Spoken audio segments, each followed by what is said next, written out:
Miryalaguda MLA బిఎల్ఆర్పై BJP Nalgonda జిల్లా అధ్యక్షులు నాగం వర్షిత్ రెడ్డి చేసిన అనుచిత వ్యాఖ్యలపై పట్టణ కాంగ్రెస్ పార్టీ మండిపడింది. రాజకీయ ఓనమాలు తెలియని వర్షిత్ రెడ్డి పేద ప్రజల పక్షపాతి, రైతు బాంధవుడు బిఎల్ఆర్పై దిగజారుడు వ్యాఖ్యలు చేస్తే సహించబోమని పట్టణ కాంగ్రెస్ నాయకులు సీరియస్ వార్నింగ్ ఇచ్చారు. ఈ ప్రాంత రైతుల కోసం పాటుపడుతున్న బిఎల్ఆర్ని పల్లెత్తు మాట అన్న తమ ప్రతాపం ఏందో చూపిస్తామన్నారు. నిన్న వచ్చిన బ్రోకరు జానారెడ్డి గారిని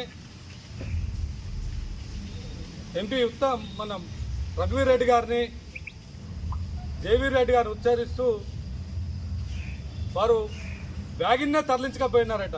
అసలు ఎక్కడ తరలించకపోయారా బాబు చెప్పు, ఎక్కడికి తరలించకపోయారు? నీ లెక్క ప్రకారం ఎక్కడ తరలించకపోయారు? అసలు బ్లాక్ మార్కెట్ అంటే ఏంది? నీకు సోయిండి మాట్లాడుతున్నారా భయ ఏమన్నా మీరు?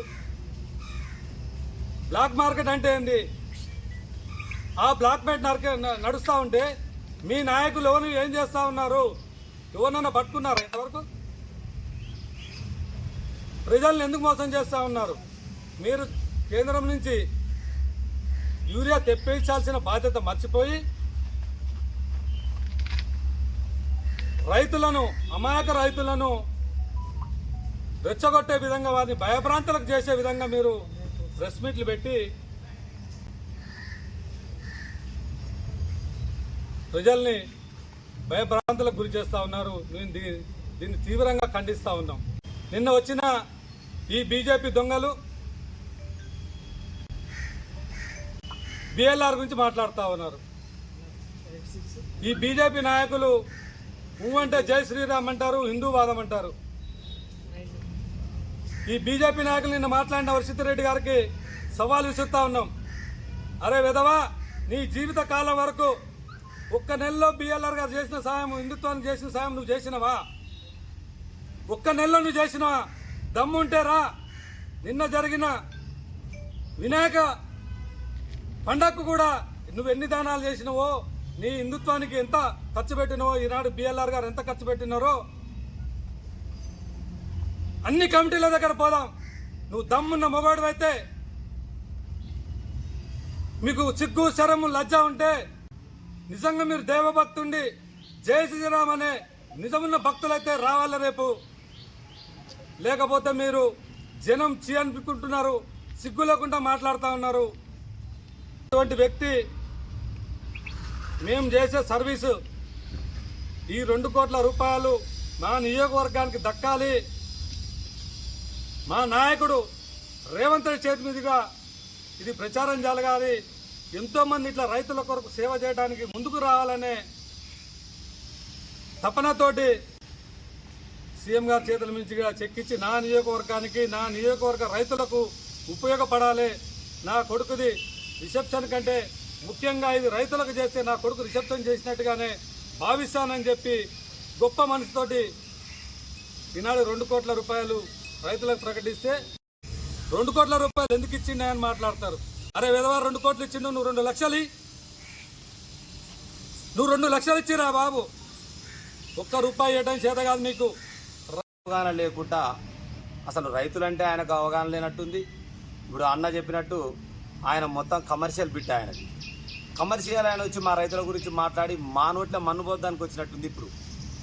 ఇప్పుడు బిఎల్ఆర్ అన్నకు దండం పెట్టాలి. అన్ని నియోజకవర్గాల కంటే మన మిత్రులకు తెలియజేసిన నేను 5,430 మెట్రిక్ టన్నుల యూరియా వచ్చింది. నా కాడ లెక్క ఉన్నది. మనకు 1,14,000 కట్టలే వచ్చినాయి. ఇంకా 1,00,000 కట్టలు కావాలి మనకు. ఒక ఎకరానికి 2 కట్టలు చొప్పున వేసుకున్నా 1,40,000 ఎకరాలు ఉన్నది మన ఆయకట్టు. 2,90,000 కట్టలు కావాలి మనకు. 1,40,000 కట్టలే వచ్చినాయి. మేము అది రాక మీ గవర్నమెంట్, కేంద్ర గవర్నమెంట్ అదేదో సింధూరు దాని మీద యుద్ధం చేసుకుని, వ్యవహారం చేసుకుని రా మెటీరియల్ రాలేదని మీ ఆయన ఏం పేరు ఉండే, ఆయన పేరు రఘునందరావు, ఆయనే కదా ప్రెస్ మీట్ పెట్టి మాదే తప్పు ఉంది, మాకు పైనుంచి రా మెటీరియల్ రాలేదు, దానివల్లనే మేము యూరియా ప్రొడక్ట్ చేయలేకపోతున్నాం, మీకు యూరియా అందలేకపోతున్నాం అనేది మీ వాళ్ళే ప్రెస్ మీట్ చెప్తారు. తప్పు మీ దగ్గరనే ఉంటుంది.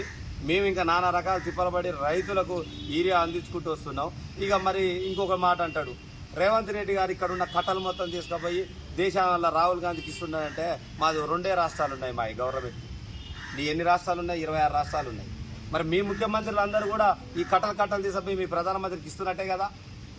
మాది అదే వాక్యం రైట్ అయితే నీ 26 మంది కూడా అదే పని చేస్తున్నట్టే అని ఒప్పుకోవాలని ఈ సందర్భంగా మిత్రులకు అందరికీ రెడ్డి గారి గురించి మాట్లాడటం చాలా నీచమైనటువంటి విషయం. ఆ నీచమైనటువంటి విషయానికి తోడు నాగార్జున సాగర్కు ఎప్పుడు వార్తలలో పేపర్లలో చదివి ఉంటాడు. నాగార్జున సాగర్కు మన రైల్వే లైన్ వేస్తున్నట్టు తెలిసి ఆ మాట్లాడిన మాటలకు నవ్వాలనో ఏడవాలనో అర్థం కానటువంటి పరిస్థితి. వర్షిత్ రెడ్డి గారు, జానారెడ్డి గారి కుటుంబం గురించి ఒక్క మాట మాట్లాడితే హెచ్చరిక చేస్తున్నాం. మాట్లాడితే మంచిగా ఉండదు అనేది తెలియజేసుకుంటూ వాళ్ళ దగ్గరికి వెళ్ళి నువ్వు అంటున్నావు కదా నల్గొండ జిల్లా మొత్తంలో 200 కోట్ల రూపాయల ఫ్రాడ్ జరిగింది ఏరియాలో అని. నువ్వు ఒక్కటే చెప్పు, నీ ప్రధానమంత్రికి చెప్పి సిబిఐకి ఇప్పిస్తావా, ఈడీకి ఇప్పిస్తావా, నీ ఇష్టం వచ్చిన సంస్థకి ఇప్పించి ఎంక్వైరీ చెప్పి ఒక్క బస్తా యూరియా బస్తా పక్కదారి పట్టిందని నిరూపిస్తే ఇక్కడ ఉన్నటువంటి మా కాంగ్రెస్ పార్టీ కార్యకర్తలు అందరం, దాంతోపాటు మా ఎమ్మెల్యే గారు కూడా ఒక సవాల్ విసిరారు. ఎమ్మెల్యే పదవికి రాజీనామా చేస్తాం. మేమందరం కూడా రేపు వచ్చే స్థానిక ఎన్నికలలో మేము ఎన్నికలలో కూడా పోటీ చేయం. ఒక్క బస్తా తప్పుదారి పట్టిందని చెప్పి నువ్వు నిరూపిస్తే నాగవర్షిత్ రెడ్డి నీలాగా మా బిఎల్ఆర్ గారు ప్రజల నుంచి వచ్చిన వ్యక్తి, నీలాగా డబ్బులు పెట్టి కొనుక్కొని జిల్లా అధ్యక్ష పదవి పొందిన వ్యక్తి నువ్వు ఎప్పుడైనా ఒక ప్రజాప్రతినిధిగా గెలిచిన దాఖలా ఉందా? నీకు దమ్ముంటే రేపు కౌన్సిలర్గా గెలిచి దమ్ముందా నీకు? అసలు ఉత్తగానే ఎవడో డబ్బులు పెట్టి కొనుక్కొని వచ్చి నువ్వు ఇవాళ మా 10 మందికి అన్నం పెట్టే బిఎల్ఆర్ గారి గురించి నువ్వు మాట్లాడుతున్నావు. ఇంకొక విషయం, చిన్న విషయం, ఇక్కడ ఏ పార్టీ వాడు మాట్లాడినా కానీ యూరియా గురించి ఒకటే చెప్తున్నా, ఈ లోకల్లో ఉన్న నాయకులు ఎవరు మాట్లాడతలే. దమ్ము ధైర్యం ఉంటే మేమిచ్చే సవాల్ని స్వీకరించి మీకు కేంద్రంలో ఉన్న కేంద్ర ప్రభుత్వంతో విచారణ చేస్తే మేము ఏ శిక్షకైనా అర్హం. మీరు తేలిన మరుక్షణం మేమందరం కూడా రాజీనామాలు చేసి రేపు రాబోయే శాశ్వతంగా రాజకీయాలకు దూరం అవుతాం. నీకు దమ్ముంటే చూసుకో నాగవర్షిత్ రెడ్డి. ఇకపోతే నువ్వు నిన్న మాట్లాడినావు మా దళితులు పక్క సిగ్గుందా నీకు? అసలు నీ జిల్లా బాడీలో బీజేపీ జిల్లా బాడీలో దళితులకు స్థానం లేదు. మాలోనికి ఇంతవరకు ఒక పదవియలే. నువ్వు ఒక నాయకుడు. అసలు ఈ విధంగా మాట్లాడితే మాత్రం ఇంకొకసారి ఊకునే ప్రసక్తి లేదు. నేనైతే గట్టిగా చెప్తున్నా నాగవర్షిత్ రెడ్డికి, బిడ్డ నువ్వు చిన్న పిల్లగాని, నువ్వు మెడికల్ పిల్లల మీద బతికే వ్యక్తి. నీ గురించి మాకు తెలియదు అనుకుంటున్నావా? నువ్వేమైనా పెద్ద ఈరునువా, సూర్యునువా, లేకపోతే ప్రజా ఉద్యమాలు చేసినోడువా? ప్రజలకేమన్నా ఒక 10 రూపాయలు అన్నం పెట్టినోనివా? అసలు ఏంది నీ స్థాయి? నీ స్థాయి ఏంది? మా బిఎల్ఆర్ గారి స్థాయి ఏంది? మా బిఎల్ఆర్ గారి కాలి గోటికి సరిపోవు బిడ్డ నువ్వు. అసలు మన జిల్లాల 16,741 ఎకరాలు ఉన్నాయి. 16,07,401 ఎకరం ఉంది.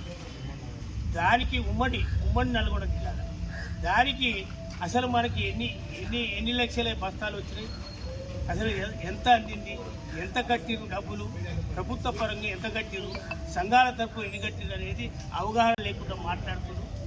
మనకు వాస్తవికంగా మన నియోజకవర్గానికి 1,44,000 ఎకరాలు. 1,44,000 ఎకరాలకు 2,88,000 ఎకరాల 2,88,000 బస్తాలు అయితే మనకు ఈ నియోజకవర్గానికి సరిపోతుంది. కానీ 1,00,000 చిల్లర బస్తాలే మన నియోజకవర్గం రావడం జరిగింది. ఇక కూడా వాస్తవంగా ఎందుకు లేట్ అయిందంటే ఈ సంవత్సరం 1 నెల ముందు విపరీతంగా వర్షాలు వచ్చి ముందు నాట్లు పెట్టడం జరిగింది. అందులోటి చైనా నుంచి రావటం, షిప్పులు రావటం కొంత ఆలస్యం, చాలా దూరం నుంచి రూటు మార్చి దాదాపు 45 రోజులు వెనకకు వచ్చింది యూరియా. ఆ యూరియా శ్రీలంక నుంచి, చైనా నుంచి రావటం చాలా మన కాడ రామగుండం, నెల్లూరులో ఉన్న ఫ్యాక్టరీ బంద్ అయింది. ఇన్ని రకాలుగా మరి మీ ప్రభుత్వ పరంగా ఈ రకంగా ఆగి మరి ప్రజల్ని రెచ్చగొట్టి మరి మీరు యూరియా ఇవ్వకుండా, సప్లై చేయకుండా మరి మా రాష్ట్ర ప్రభుత్వాన్ని ఇష్టానుసారంగా మాట్లాడటం తప్పు. మరి తెలిసి తెలియని వాళ్ళందరూ రాజకీయ నాయకులై నా డబ్బులు సంపాదించి నేనే మునగాని నేనే అని ప్రెస్ మీట్ పెడితే ఆ ప్రెస్ మీట్ వాళ్ళు కూడా మీరు దయచేసి విలేకరులు ఎదుటి ప్రశ్నలు వేయాలి. అయ్యా మీ జిల్లాలో ఎన్ని ఎకరాలు ఉన్నది, ఎన్ని వేల బస్తు వచ్చింది, అసలు ఏం చేస్తున్నారు, మీకు అది ఉందా ముందుగా చెప్పండి. అసలు మాకు ఇప్పుడు మా నల్గొండ జిల్లాకు పాత జిల్లాకి ఎన్ని క్వింటాల ఎన్ని టన్నుల యూరియా వచ్చిందని అడిగితే వాడు నోరెలవే. మన భాస్కర్రావు గారు ఫ్రాడ్ జరిగిందని ఎవరైనా గన్మెన్కు లారీ యూరియా ఇస్తారా? ఎక్కడైనా చరిత్ర ఉందా? ప్రభుత్వ పరంగా కానీ సంఘం తరపున కానీ మన అగ్రికల్చర్ డిపార్ట్మెంట్ వాళ్ళు అమౌంట్ కడితేనే ఆ లారీ వస్తుంది. అది ఎవరు కట్టిరు, ఎందుకు కట్టిరు, ఎక్కడ మంచిరు అనేది ఏదైనా ఒక్క మాట చెప్పినవా?